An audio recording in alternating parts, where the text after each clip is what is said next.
Hello and welcome to another edition of Client for Life. Thank you for joining me. Well, it's so nice to be in and around Easter with a couple of days off, which has been fantastic. So just really wanted to talk about economic growth in this particular video, because we're actually, if you have a look at how the country is tracking at the moment, this time last year the government was forecasting 2.7, 2.8% growth. And at the time we were sort of hovering around 2 to 2.2, and at the time 2.8 seemed like quite a leap. But here we are now with the first quarter coming to a close of 2016, and the economic growth figures are actually a staggering 3.5%. Now, I remember reading information last year where the government came out and basically said if they don't hit 2.7, then they'll keep interest rates at hold. So it'll be very interesting to see, because as we know, we just had a rate review last week, and the banks have kept rates on hold despite our fantastic economic growth. So I really think that gets down to employment. But here's the interesting thing: services and the retail sector were the fastest growing economic industry divisions, and if you look at it, coffee's one of them. So people buying services and people going out for coffee seems to be the thriving sector. And I know myself, when I'm doing mentors, for those of you who've done a mentor, you know everyone does a family budget. Do you know what the biggest control areas for all of my clients without fail is hair for women? Now, the average woman that I see spends $160 to $220 every 6 weeks on their hair, which is fine, that's a personal choice.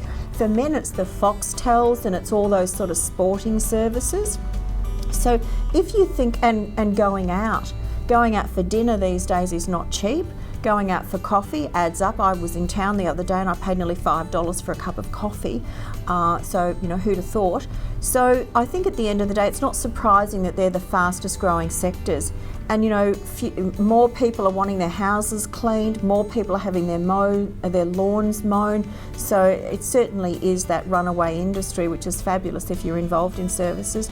But I really think in terms of how it all translates, it's actually quite a fantastic parable, because if you look at the donut, and you look at the donut having performed at 11.7% at the close of last year, we actually tipped about 13.2% in August.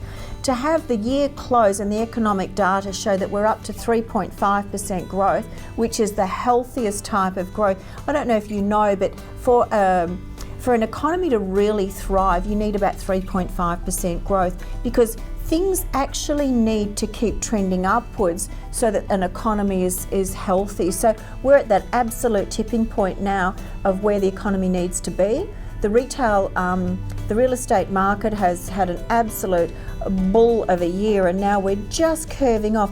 But Sarah Jane's trying to buy a home to live in at the moment, and we're looking at 2-bedroom apartments. And I tell you what, I'm in the industry, and it is hard for young kids to find a place that is affordable, that you can do a little bit of work, not too much work on, and get good value for money. And it honestly makes me realise buying off the plan is so much more, it's so much easier, it's so much less stressful to look at a plan and decide where you want to buy, rather than turn up for auction after auction and open after open. So it's certainly, and I cannot believe what some of these old rundown apartments are selling for.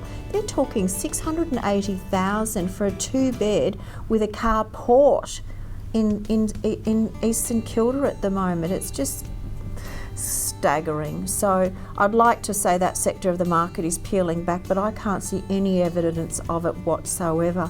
So I'll close on that note. I hope you all have a great Easter, and I look forward to speaking with you afterwards. Thanks so much for listening.